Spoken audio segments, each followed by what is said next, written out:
यह घटना झारखंड के एक छोटे से कस्बे की है। कहानी का किरदार एक कॉलेज का लड़का है जिसे पुरानी किताबें पढ़ने का बहुत शौक था। एक दिन उसे कॉलेज की पुरानी लाइब्रेरी में काम मिला। वो लाइब्रेरी लगभग 50 साल पुरानी थी और वहां शायद ही कोई जाता था।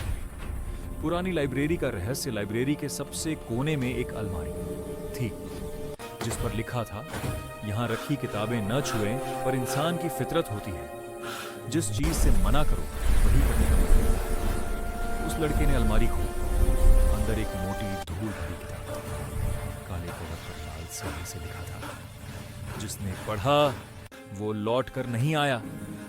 किताब खुलते ही अजीब हरकतें। जैसे ही उसने किताब खोली, लाइब्रेरी की सारी लाइटें झपकने लगीं और हवा अचानक ठंडी हो गई।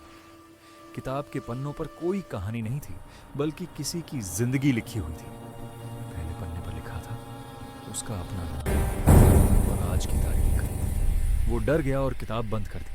रात की शुरुआत। उस रात जब वो सोने गया, उसे लगा जैसे कोई उसके बिस्तर के पास खड़ा है। अचानक कान के पास किसी ने फुसफुसाया, पढ़ना पूरा करो।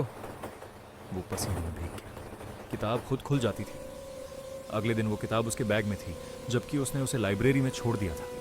हर रात किताब अपने आप खुल जाती और नए पन्ने लिखे जाते। उसकी हर हरकत, हर डर, हर सपना, साया जो पीछा करता था, अब उसे हर जगह एक काला साया दिखने लगा।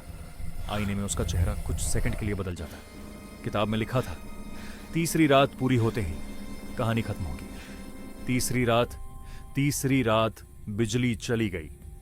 किताब अपने आप खुली और आखिरी पन्ने पर लिखा था, अब लेखक की जरूरत नहीं, किरदार तैयार है। तभी कमरे में एक ठंडी हंसी गूंजी। अगली सुबह वो लड़का गायब था। आखिरी सच, कुछ दिनों बाद लाइब्रेरी की उसी अलमारी में एक नई किताब रखी हुई। उसके कवर पर लिखा था उस लड़के का नाम, और नीचे अगला कौन है, चेतावनी कहते हैं। अगर कभी किसी पुरानी किताब से आपका नाम सुनाई दे तो उसे पढ़ना, क्योंकि हर किताब कहानी नहीं होती। कुछ किताबें शिकार ढूंढती हैं,